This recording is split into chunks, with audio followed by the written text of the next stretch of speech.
Amid the West Asia conflict, one of the biggest talking points has been the Strait of Hormuz that Iran was using to target the West. The Strait of Hormuz is one of the most strategically important waterways in the world. 30% of the global seaborne oil trade passes through the strait, 20% of global LNG trade as well. So the daily average in 2024 of trade through this route, oil and petroleum products, was 20.3 million barrels and LNG was about 290 million cubic meters.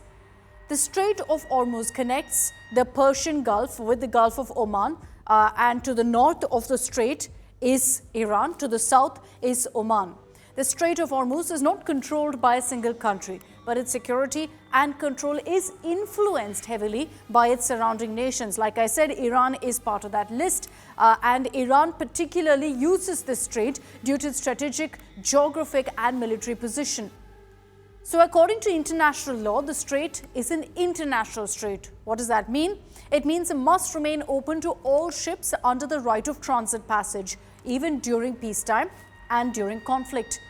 While yes, Iran and Oman have sovereignty over the waters, they cannot impede passage of foreign ships. Despite tensions, oil tankers and commercial vessels continue daily navigation, often with naval escorts as well. The Strait of Hormuz has two 3-kilometer wide lanes for inbound and for outbound traffic, separated by a 2-kilometer buffer as well. About 20 to 25% of global oil consumption passes through the strait, and all of the Middle East, which are the major oil exporting countries, use the strait. So Saudi Arabia, Iraq, UAE, Kuwait, Iran themselves and Qatar use the Strait of Hormuz to send out their oil to other nations.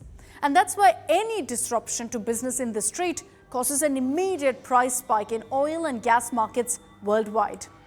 This isn't the first time the Strait of Hormuz has been used as a tool to disrupt global trade or even as a war tool.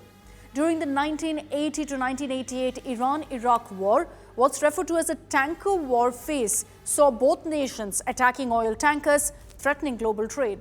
In 1988, America also launched an operation called Operation Praying Mantis, in which they hit back at Iran after a mine laid by Iran damaged a US warship.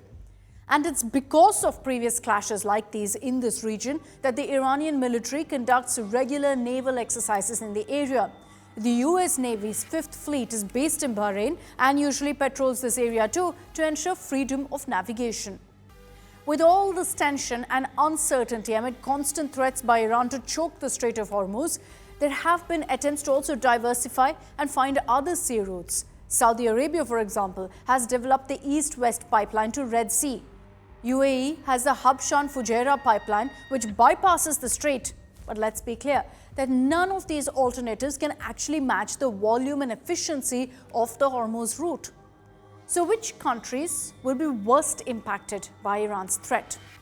The ones, of course, that import the most oil from the Middle East. China, India, Japan and South Korea are among the top importers of Gulf oil and so will be hit hard by any disruptions in supply. But mind you, the Indian government has made it clear there's nothing to worry about, as the government has also been buying oil from Russia.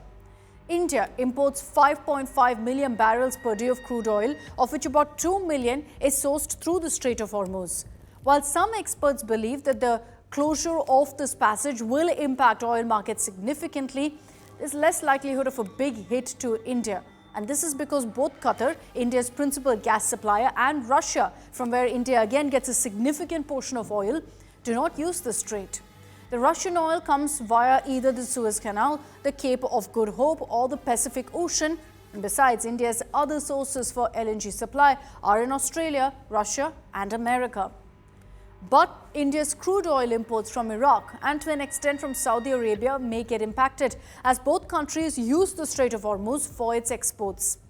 But let's be very clear that every country will feel the pinch. Even those that are not directly dependent on the Strait of Hormuz will feel the effects of disruptions due to oil price volatility, due to global shipping delays, as well as insurance and freight cost surges. As of now, of course, there's been no question of closing the Strait of Hormuz, but this is something that Iran has constantly threatened to do.